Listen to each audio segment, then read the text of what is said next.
좋은 날씨 가운데서도 오늘 주님 전에 나온 여러분들에게 하나님의 위로와 평강이 충만하기를 축원합니다. 요즘 경제 문제를 놓고 많은 사람들이 어렵다, 힘들다 하는 이야기를 많이 합니다.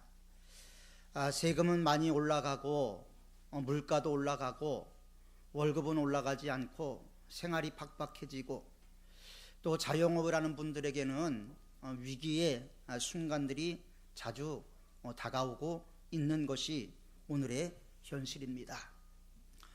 이런 시대를 살아간다는 것이 우리에게는 힘들고 어렵지만 이런 시대일수록 우리가 더욱더 하나님을 붙잡고 하나님을 의지하고 나가는 성도들이 되어야 할 줄 믿습니다. 남대문 시장에서 상인 몇 명이 둘러앉아서 이야기를 나누었다고 합니다. 요즘 경제가 너무 어렵다. 그래서 외환 위기 때보다 더 어렵다라는 경제 상황을 이야기하면서 누가 가장 어려운가 이렇게 서로 이야기를 나누었다고 합니다. 먼저 스포츠 용품점을 하는 사장님이 우리는 88 올림픽 이후 가장 어렵다 이렇게 이야기를 했다고 합니다. 그러자 주유소 사장님이 나는 70년대 석유 파동 이후 지금처럼 이렇게 힘든 적이 없었다. 최대의 불황이라 이렇게 이야기를 했다고 합니다. 그러자 전자대리점 사장님이 뭘 그 정도 갖고 그러느냐. 우리는 일제시대 이후 최대의 불경기다. 이렇게 이야기를 했다고 합니다. 그러자 서점을 운영하던 분이 마지막으로 홈런을 쳤는데 뭐라고 얘기를 했냐면 우리는 한글 창제 이후 가장 큰 불황을 경험하고 있다. 이렇게 이야기를 했다고 합니다. 그만큼 우리가 살아가는 시대가 어렵고 힘들다 보니까 육신도 많이 지치고 힘들게 됩니다. 육신이 지치면 마음도 힘들지요. 인간이 인간으로서 살아가면서 우리에게 가장 필요한 것은 건강이 가장 필요한 것 중에 하나입니다. 물론 우리가 해야 될 일도 필요하고 사랑하는 일도 필요하지만 우리에게 건강이 없으면 이 모든 것이 다 힘들고 어려울 뿐이지요. 그래서 우리에게 가장 필요한 것이 무엇이냐 이렇게 얘기를 하면 물론 기독교적인 개념을 떠나서 모두가 하는 얘기가 건강이라고 이야기를 합니다. 건강을 잃고 병상에 누워서 죽는 시간을 기다리는 사람들에게 있어서는 내게 건강이 다시 한번 주어지기만 한다면 내가 다시 이 병상에서 자리를 털고 일어날 수만 있다면 다시 살 수만 있다면 더 바랄 것이 없다. 이런 마음을 갖게 됩니다. 그런데 평상시 건강할 때는 건강의 중요성을 많이 생각을 안 하지요. 그래서 꽤 오래전에 제가 어느 집사님의 집을 신방을 했던 적이 있습니다. 그 집사님이 을 신방하고 제가 참 마음이 서글프게 돌아온 적이 있었는데 이 집사님이 아주 근면성실하신 집사님이고 아주 성실하신 분이었습니다. 재산을 모으기 위해서 근검전략해서 집도 장만하고 이제 자녀의 방도 잘 꾸며줬어요. 그런데 어느 순간부터 몸이 으실으실 아파오기 시작하고 몸이 이상해서 검진을 받아봤더니 위암이라는 판정을 받게 됐습니다. 수술을 받고 오랜 시간 병실에서 있다가 집으로 돌아온 이 집사님이 집에 돌아왔는데 큰 집을 보면서 한숨이 나오더랍니다. 왜냐하면 그동안 자기가 이 집을 모으기 위해서 얼마나 힘쓰고 애썼는데 이 집을 갖는 순간 모든 것이 다 사라져버린 자신의 모습을 보면서 그렇게 마음이 서글프고 그렇게 마음이 아프더랍니다. 병이 드니까 큰 집도 귀찮고 집 하나 장만하기 위해서 달려온 것이 이것인가 하는 생각을 하니까 후회가 막심하게 되더랍니다. 그래서 우리가 여러분들이 잘 알고 있는 격언이긴 합니다만 독일의 격언 중에 그런 말이 있지요. 재산을 잃으면 조금 잃은 것이요, 명예를 잃으면 많이 잃는 것이요, 건강을 잃으면 모든 것을 다 잃는 것이다. 우리가 건강하게 살아가야 되는데 건강을 잃으면 모든 것을 잃어버리고 마는 것입니다. 사람이 건강을 잃을 때까지는 건강의 소중함을 깨닫지 못하다가 꼭 몸에 이상 신호가 올 때 그때서야 건강을 찾는 모습을 우리는 자주 보게 됩니다. 혹시 우리가 병이 들었다면 병을 고쳐야 되겠죠. 그런데 우리가 그러면 육신의 병만을 이야기를 합니다. 우리는 육신의 병만 있는 것이 아니라 육신의 건강만 있는 것이 아니라 정신적인 병, 정신적인 건강도 있다라는 것을 분명히 알아야 합니다. 어쩌면 육신적인 병보다는 정신적인 병이 더 심각한 문제인지도 모릅니다.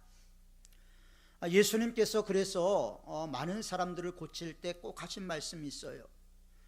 죽은 자를 살리시고 소경이 눈을 뜨게 하고 안진뱅이가 일어나게 하고 문둥병자가 고침을 받게 하고 중풍병자가 침상에서 일어나게 하실 때 꼭 하신 말씀이 있었는데, 그 말씀이 뭐냐면 내 죄에서 구원함을 받았다, 내 영혼이 구원함을 받았다, 꼭 그렇게 이야기를 하십니다. 너는 내 병에서 고침받았다 이렇게 이야기하실 수 있을 텐데, 내 죄에서 놓여 건강할지어다. 왜 예수님께서 병자를 고칠 때마다 반드시 내 병에서 놓여서 자유, 그러니까 자유에 대한 선언을 하셨을까? 병만 고쳐주시면 됐을 텐데, 여기서 예수님은 무엇을 보시냐면요, 우리 마음속에 있는 치유되지 못한 이 마음의 병까지 보고 계시다라는 것을 볼 수가 있습니다. 그러니까 성경은 우리의 육체의 구원만을, 영혼의 구원만을 얘기하는 것이 아니라 육체의 구원도 이야기를 합니다. 마지막 나팔소리에 우리의 몸이 순식간에 후련히 변화될 것이다라고 말씀을 하고 있죠. 그래서 우리에게는 온전한 건강이 필요한데, 온전한 건강이라는 것은 육신의 건강만이 아니라 정신적인 건강을 함께 포함하고 있는 것입니다. 우리가 읽은 본문의 말씀은 여러분들이 너무나 좋아하는 말씀 중에 하나지요. 사랑하는 자여 내 영혼이 잘됨 같이 내가 범사에 잘되고 강건하기를 내가 간구하노라. 모두가 다 좋아하는 말씀입니다. 그런데 이 말씀을 우리가 하나하나 좀 되새기면서 이 말씀의 의미를 살펴볼 필요가 있는 것은, 예수님이 우리에게 구원을 베풀어 주신 은혜에 가장 명료하게 구원에 대해서 이야기한 본문이 오늘 말씀이기 때문입니다. 사랑하는 자요 내 영혼이 잘되는 같이 범사가 잘되는 그런 은혜를 주님께서 주시기를 원하시는 것입니다. 하나님께서 우리가 뭐가 잘나서 그런 걸 주시겠습니까? 우리가 하나님을 올바로 섬겼습니까? 우리가 하나님의 말씀대로 순종했습니까? 그럼에도 불구하고 하나님께서 우리에게 이걸 주신다는 이유가 무엇인가? 하나님은 우리를 사랑하시기 때문이라는 거예요. 하나님은 우리 한 사람 한 사람을 얼마나 사랑하시느냐, 우리가 행한 행위 때문에 우리를 사랑하시는 것이 아니고 우리를 불쌍히 여기셔서 사랑하시는 그 하나님이라는 거죠. 그래서 그 하나님께서는 우리가 잘 되기를 바라시는 하나님이다, 이것을 분명히 알아야 하는 것입니다. 그래서 하나님 앞에서 건강하게 사는 것은 육신의 건강이죠. 그 다음에 인간관계에서 내 자신의 마음에서 건강한 것을 정신건강이라고 이야기할 수가 있고, 우리 영혼이 평안한 것을 영혼의 건강이라고 이야기할 수가 있는 것입니다. 이 세 가지, 이 건강이 우리 안에 온전히 이루어질 때 우리들은 전인 건강이라는 말을 할 수가 있게 되는 것입니다. 첫 번째로, 하나님은 우리가 하나님을 사랑하면 하나님은 우리를 건강하게 해주신다라고 성경을 통해서 말씀하고 있지요. 이스라엘 백성들이 출애굽을 하고 하나님을 시험했습니다. 물 문제로 하나님과 다투었을 때 하나님께서 뭐라고 말씀하시냐면, 내가 너희가 어떻게 내 말에 순종하는가 보기를 원했다. 너희가 내 말에 순종하고 내 말을 따르는가 내가 보기를 원했고, 그래서 너희를 시험했다 라고 말씀하시면서, 너희가 내 말을 따르고 내 말에 청종하면 내가 애굽 사람들에게 내린 질병 중 하나도 너희에게 내리지 아니하리니 나는 너희를 치료하는 여호와라 말씀을 하셨습니다. 그러니까 하나님의 말씀을 청종하고 하나님의 말씀을 따라갈 때 하나님께서 애굽 사람들에게 내린 질병 중 하나도 내리지 않게 하시겠다 말씀하신 것을 통해서 우리는 하나님께서 우리가 하나님과 우리와의 관계 속에서 건강하기를 원하고 계시는 거예요. 하나님과 나와의 관계가 어떤 관계냐가 상당히 중요하죠. 이것이 우리의 신앙의 온도를 또 측정하는 기준선이 되기도 합니다. 우리는 참 건강, 영혼의 건강에서부터 온다라는 것을 분명히 알아야 됩니다. 아담과 하와가 범죄하고 에덴 동산에서 쫓겨나는 순간 끊임없는 죄와 질병이 우리 앞에 놓여지게 되었습니다. 영원히 잘 되지 못한 결과가 만들어낸 것이죠. 만약에 아담과 하와가 영원히 잘 됐다면 이런 엄청난 일들이 우리 앞에 존재하지는 않았을 것입니다. 그래서 성경은 우리에게 두 가지로 우리의 속성을 이야기하는데 겉사람과 속사람을 이야기합니다. 우리의 겉사람은 나이가 먹으면 부패해 갑니다. 몸이 점점 쇠약해지죠. 퇴행성으로 오는 질병들이 우리를 괴롭히게 만듭니다. 그러나 육신만의 문제가 아니라요, 우리 영혼의 문제도 있다라는 거예요. 영혼의 문제. 그래서 영혼이 잘 되는 것, 속사람이 잘 되는 것이 우리에게 얼마나 중요한가 하는 것을 알 수가 있습니다. 사도 바울은 겉사람은 날마다 후패하나 우리의 속사람은 날로 새롭다 이렇게 이야기를 했습니다. 우리의 속사람이 새로워져야 된다는 것이죠. 우리의 속사람이 강건해야 된다라고 말씀하고 있는 것입니다. 그래서 우리 여성들 가운데서는 이제 나이가 먹어가는 것을 숨기기 위해서 마사지를 하고 이제 주름을 펴고 화장을 하기도 합니다. 그러나 늙는 것을 어떻게 막겠습니까? 늙는 것을 막을 수 있는 길은 없지요. 고시조에서도 이제 늙음이 오는 것을 막으려고 막대기를 들고 지키고 있었더니 이 늙는 것이 먼저 알고 지름길로 왔다라고 길재라는 시인이 이야기한 것도 볼 수가 있습니다. 젊어지려고 하는 것도 안 되지요. 그래서 우리는 속사람이 강건해져야 됩니다. 우리의 속이 강건하다라는 것은 무엇이냐면 우리의 영혼이 잘 돼야 된다는 거예요. 우리의 영혼이 잘 된다라는 것은 무엇입니까? 영혼이 건강하다라는 것입니다. 예수님께서 뭐라고 말씀하셨냐면요, 신명기를 인용하셔서 사람이 떡으로만 살 것이 아니요 하나님의 입에서 나오는 모든 말씀으로 살 것이다. 마태복음 4장 4절에서 말씀하셨죠. 우리는 떡으로만 사는 인간이 아니라는 거예요. 우리는 하나님의 말씀으로 살아야 된다는 것입니다. 그러나 많은 사람들이 하나님의 말씀보다 떡이 중요하다고 생각을 하기 때문에 우리가 하나님이 주시는 축복을 누리지 못하고 하나님의 의에 이르지 못하고 하나님의 영광에 이르지 못하는 경우들을 우리는 너무나 자주 발견을 하게 되는 것입니다. 우리는 우리의 영혼이 잘 되기 위해서는 하나님의 말씀이 있어야 되는 것이죠. 먹는 것 중요합니다.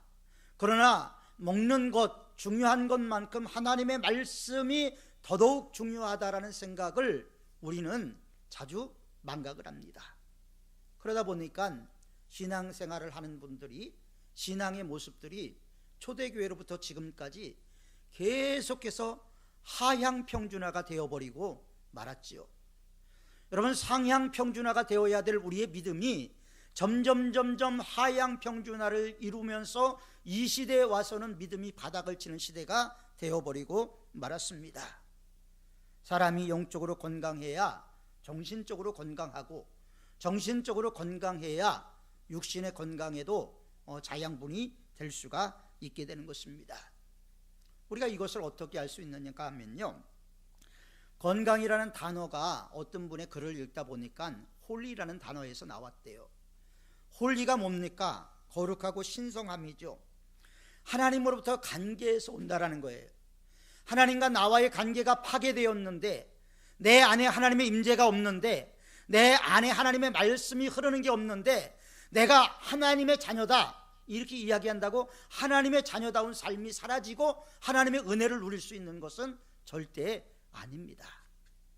우리의 신앙은 하나님과의 관계 속에서 이루어지게 되는 것이죠. 모든 것이 다 육신적으로 안락하다고 우리가 건강할 것 같은 착각을 하지 마시기 바랍니다. 어떤 사람이 옛날의 왕들의 생애를 집중 연구를 했습니다. 여러분, 왕들 먹고 싶은 거 다 먹었습니다. 세상에 좋다라는 거 다 먹은 사람입니다. 자기가 원하는 거 다 할 수 있는 사람들이었습니다. 이렇던 사람들의 생애를 연구해 봤더니 모든 부귀와 영화를 누렸던 그들이 로마 황제의 경우에는 평균 연령이 35살이었다는 거예요.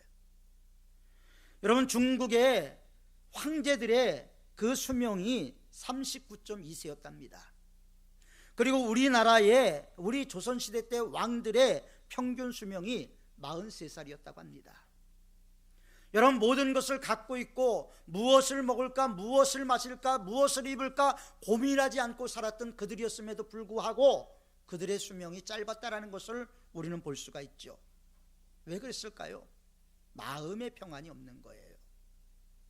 높은 자리에 올라가면 올라갈수록 마음의 평안이 깨지고 마음의 불균형이 이루어지게 됩니다. 마음이 평화로야지 사람이 도덕적인 인간이 되지요. 마음이 불편하면 윤리적으로 타락할 수밖에 없게 되는 것이 우리의 본 모습입니다. 미국 텍사스주의 콜로라도 주립대학에서 신앙을 갖고 있는 사람과 수명의 관계를 집중적으로 연구한 프로젝트가 있었습니다. 이 프로젝트에서는 22,000명의 사람을 대상으로 연구를 해서 결과를 만들어냈는데, 주일날 한 번도 빠지지 않고 온전히 주일 성수한 사람이 수명이 당시에 82세였답니다. 그리고 불신자들의 평균 수명을 조사해 봤더니 75세 이렇게 나왔습니다. 여러분, 우리가 성경에 보면 아브라함과 이삭과 야곱 얼마나 장수했습니까? 여러분, 무두셀라 같은 사람은요 969세를 살았습니다. 아담은 930세를 살았습니다. 그들이 장수한 이유가 어디 있었을까요? 바로 이런 수명이 유지됐던 것은 하나님과의 관계 속에 있지 않았을까 생각을 해볼 수가 있습니다. 우리의 집이 아무리 화려해도, 우리가 아무리 값비싼 음식을 먹는다고 해도 우리가 건강할 수 있고 우리가 행복할 수 있다는 보장은 절대 없습니다. 여러분, 행복하십니까?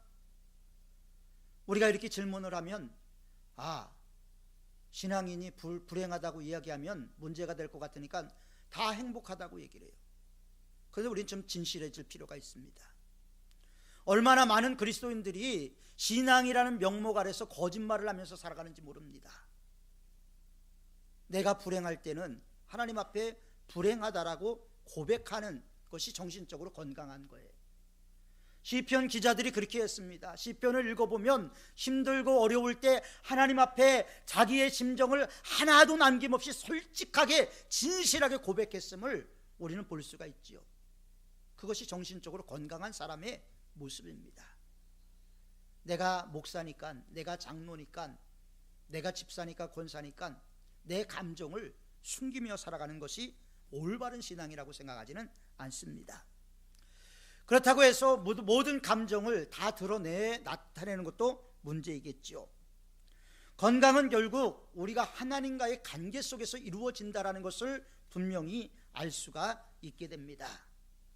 하나님 앞에서 바르게 살려고 하면 영혼이 잘 되고 범사가 잘 되고 건강함의 축복이 임하게 될 줄 믿습니다. 건강이 병이 없는 게 건강은 아니잖아요. 병이 있어도 그것을 이길 수 있는 힘이 있어야 된다는 것이죠. 여러분, 행복하면 행복할수록, 내 마음에 즐거움이 있으면 즐거움이 있으면 있을수록 우리가 그 모든 질병들을 이겨낼 수 있는 힘이 우리 안에 생기게 되는 것입니다. 그래서 두 번째로 우리가 볼 수 있는 것은 이웃을 사랑하는 사람들이 또 건강하다는 거예요. 여러분, 이웃을 사랑한다는 것이 무엇입니까? 여러분, 우리가 이웃을 사랑한다 얘기하지만 우리가 함께 이 예배당에서 예배드리는 사람도 서로 사랑하지 못한다면 우리가 무슨 이웃을 사랑하겠습니까? 하나님은 분명히 보이는 이웃을 사랑하지 못하는 사람이 보이지 않는 하나님을 사랑할 수 있다라고 절대 없다라고 그렇게 말씀하신 부분이 있다라는 것을 우리는 알 필요가 있습니다. 이웃을 사랑하고 또 이웃에게 선을 끼치는 것이 상당히 중요하죠. 상담학자였던 하워드 크라임벨은 전인 건강에 대해서 7가지로 이야기를 했습니다.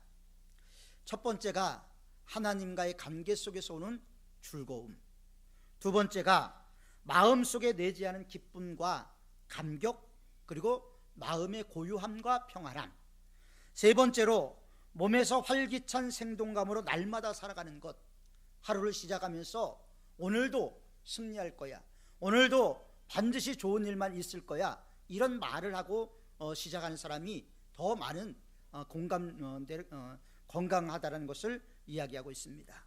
네 번째로 인간관계에서 친밀한 우정과 평화를 유지하는 것, 다섯 번째가 자기 일의 만족감과 보람을 얻는 것, 여섯 번째가 삶을 풍요롭게 하는 웃음과 휴식을 주는 것, 그리고 일곱 번째가 사회의 정의 실현에 공헌하며 이 세계의 자연을 보존을 하며 회복하는 데 참여하는 것, 이렇게 이야기를 했습니다. 이 중에서 여섯 번째가 휴식이라는 단어가 나옵니다. 여러분, 유대인들이 왜 유대인 됐는지 아십니까? 왜 유대인의 교육이 최고의 교육인지 아십니까? 요즘 왜 하브르타 교육이 뜨는지 아십니까? 유대인들의 삶에는 휴식이 있어요. 그들은 안식일에는 절대로 쉬어야 됩니다. 안식일에 일하는 것은 성경의 율법대로라면 돌에 맞아 죽어야 되는 것이고, 또 하나님이 원하지 않는 것이죠. 그러니까 그들은 안식일은 쉽니다.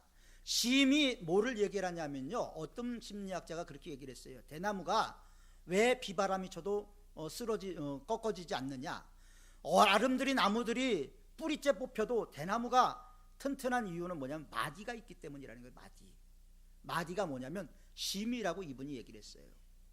유대인들이 유대인 되는 것은 쉼이라고 이야기를 합니다. 그들은 철저한 쉼과 가족과 하나됨을 강조했죠. 그래서 우리가 7가지 모습을 보면서 우리가 전인적으로 건강하기 위해서는 우리가 어떻게 해야 되는가 하는 것을 우리는 볼 수가 있습니다. 가장 먼저 하나님과의 관계였고, 나머지는 이웃과의 관계였음을 우리는 볼 수가 있게 됩니다. 우리는 건강하기를 원하지요. 행복하기를 원하지요. 늘 즐거운 일만 있기를 원합니다. 그런데 문제는 우리 스스로가 우리에게 그렇게 말합니다. 우린 힘들어, 우리는 지쳤어, 우리는 낙심했어. 내 스스로가 나를 계속해서 아래로 가앉도록 스스로 체면을 걸고 있습니다. 그러다 보니까 하나님이 주신 은혜를 누려야 될 우리가 하나님의 은혜를 누리지 못하는 경우들이 너무나 많이 있다라는 것입니다. 세 번째로 소망을 가진 사람이 건강합니다. 꿈을 가져야죠. 여러분, 꿈이 있습니까? 이렇게 얘기하면 먹고 살기도 힘든데 무슨 꿈이요? 여러분, 먹고 살기 힘드니까 꿈이라도 꿔야 될 거 아닙니까? 먹고 살기 힘드니까 내가 열심히 일해서 지금 현재 힘들고 어렵지만 나중은 좀 멋있게 살아야 되겠다는 꿈이라도 꿔야 될 거 아닙니까? 꿈을 꾸라 그러면 무슨 꿈을 꾸느냐고 이야기하는 분들이 있어요. 우리가 건강하게 살려면요, 꿈이 있어야 된다는 거예요. 소망이 있어야 된다는 거예요. 비전이 있어야 된다는 거예요. 여러분, 물론 꿈과 야망은 다른 것입니다. 우리는 야망이 꿈인 것처럼 포장이 되어 있기도 하지만 우리는 진정 올바른 꿈을 꾸는 사람들이 되어야 됩니다. 우리는 꿈꾸는 사람, 그럼 요셉을 이야기하지 않습니까? 꿈이 그만큼 중요하다는 것입니다. 내 삶의 처지가 어땠든, 내 문제가 무엇이든 거기에서 능히 웃을 수 있고 꿈을 꿀 수 있고 미래를 바라볼 수 있다면 우리에게는 소망이 있지 않겠습니까? 경제가 아무리 곤두박질 치고 내 사업이 흔들리는 그런 요동하는 가운데 있다 할지라도 우리가 미래를 내다볼 수만 있다면 우리는 헤쳐나갈 수 있는 능력이 있게 될 것입니다. 육체가 건강하기를 원한다면 하나님께서 말씀하신 대로 사시기를 바랍니다. 하나님의 은혜를 누리시기를 바랍니다. 하나님께 소망을 두시기를 바랍니다. 우리는 건강하게 살려고 하는 의욕을 가져야 된다는 거예요. 어떤 경우에도 자기 자신을 미워하지 마십시오. 나는 안 된다, 나는 힘들다, 나는 나약하다, 절대 그런 이야기 하지 마시라는 거예요. 이거는 우리가 긍정의 심리학을 이야기하는 모든 분들이 하는 얘기예요. 우리의 말에 권세가 있다고 얘기하지 않습니까? 안 된다는 이야기를 하는 곳에는 절대 될 일도 안 됩니다. 그런데 안 되는 곳에서 하나님이 함께 하시니까 가능하다라고 이야기하는 곳에는 모든 것이 이루어질 수가 있게 되는 것입니다. 알렉산더 대왕이 참 어린 나이에 왕에 올랐지요. 물론 그의 아버지였던 필립 2세는 아들을 훌륭하게 키우기 위해서 아리스토텔레스라는 훌륭한 철학자를 스승으로 모시게 했습니다. 그 스승의 교육을 받았던 알렉산더, 이란을 정복하고 인도까지 정복해 나가죠. 그는 끊임없는 연애를 베풀었습니다. 그러다가 그는 병에 걸려서 죽게 됐죠. 그가 죽음에 임박했을 때 그가 가장 신이 많은 신하가 알렉산더 대왕에게 물어봤답니다. 폐하, 이 나라를 누구에게 물려주시기를 원하십니까? 그럴 때 알렉산더가 한 대답은 자기 자신에게 강하고 무엇보다도 건강한 사람에게 이 나라를 물려주고 싶다라고 이야기를 했다고 합니다. 사랑하는 성도 여러분, 이 세상은 건강한 사람의 것입니다. 행복도 건강한 사람의 것입니다. 축복도 건강한 사람의 것입니다. 천국도 건강한 사람의 것입니다. 영원히 병들면 천국에 갈 수가 없습니다. 내가 교회에 나왔다고 천국에 가는 게 아니에요. 하나님의 말씀대로 행하는 자리에야 천국에 들어간다고 말씀을 하셨어요. 성경책 들고 주일날 출근표 찍듯이 와서 찍었다고 그것이 신앙생활이 아니라고 분명히 하나님께서 말씀하셨어요. 하나님께서 나를 존중히 여기는 자를 내가 존중히 여기고 나를 경멸하는 자를 내가 경멸하리라고 말씀을 하셨습니다. 우리는 하나님을 존중하는 전인적인 건강의 사람이 되어야 할 줄 믿습니다. 오늘 본문은 우리에게 말씀하고 계십니다. 사랑하는 자여, 내 영혼이 잘됨 같이 내가 범사에 잘되고 강건하기를 내가 간구하노라. 이 요한의 간구의 내용이 오늘 제 입술을 통해서 여러분들에게 임하기를 주님의 이름으로 축원합니다. 그리고 반드시 그렇게 될 줄 믿습니다. 기도하겠습니다. 사랑과 은혜가 풍성하신 아버지 하나님, 우리가 살아가는 현실이 녹록지 않고 너무나 힘든 시대를 살아가고 있지만 우리가 하나님을 의지할 때 우리가 요동하지 않고 흔들리지 않을 줄 믿사오니 이 험난한 세대 가운데서 주님 붙잡고 나감으로 승리하는 저희들이 다 될 수 있도록 도와주옵소서. 하나님, 우리 한 사람 한 사람, 우리 삼원교회에 소속된 모든 분들이 진정으로 영혼이 잘되고 범사가 잘되는 은혜가 있기를 소원합니다. 하나님 아버지, 지금은 하나님의 말씀대로 행하지 못하고 있지만 하나님의 말씀대로 행하고 성경의 기준대로 따라갈 수 있도록 하나님, 우리의 삶의 자리를 하루빨리 주님의 자리로 돌아올 수 있는 저희들이 될 수 있도록 우리의 삶을 축복하시고 인도하여 주옵소서. 예수님의 이름으로 기도하옵나이다. 아멘.